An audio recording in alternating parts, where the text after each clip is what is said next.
Corona virus महामारी की जांच के लिए चीन से मंगवाई गई टेस्टिंग किट ने धोखा दे दिया। इसके बाद अब भारत ने अपने यहां पर ही टेस्टिंग किट बनाने पर काम शुरू कर दिया है। केंद्रीय स्वास्थ्य मंत्री डॉक्टर हर्षवर्धन ने मंगलवार को इसी मसले पर एक रिव्यू बैठक की।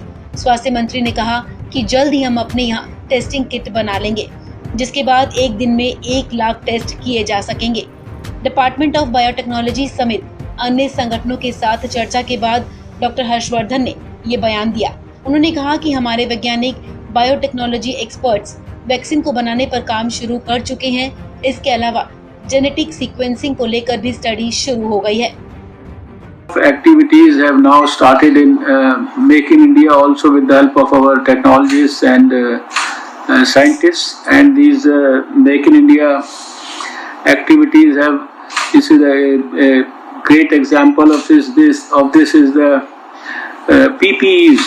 Earlier we were not manufacturing them in India. The cloth etc. for that used to come from China. That all got disturbed, and this has come as a boon to us. We have now over 100 manufacturers in the country, which we have been able to handhold with the help of Ministry of Textiles, and it is something but we 1 lakh to 1.5 lakh PPEs that we are making in the country every day.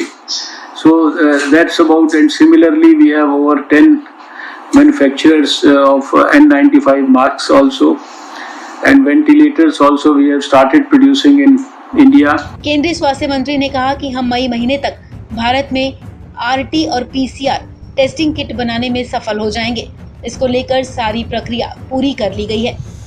सिर्फ Indian council of medical research की तरफ से अनुमति मिलने के बाद production शुरू किया जाएगा। 31 मई तक देश में रोजाना 1 लाख टेस्ट हो पाएंगे। गौरतलब है कि कोरोना वायरस की पहचान करने के लिए टेस्टिंग काफी जरूरी है।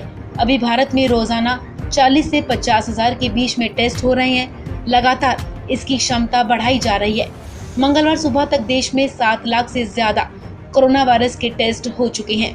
आपको बता दें कि भारत ने बीते महीने चीन से करीब 5 लाख रैपिड टेस्टिंग किट मंगवाई थी, लेकिन यहाँ उम्मीद के मुताबिक नतीजे नहीं आए, जिसके बाद कई राज्यों ने केंद्र सरकार से इसकी शिकायत की। ICMR ने इसके बाद चीनी टेस्टिंग किट के इस्तेमाल पर रोक लगा दी और पिछली प्रक्रिया ही जारी रखने को कहा। इस खबर में फिलहाल इतना ही।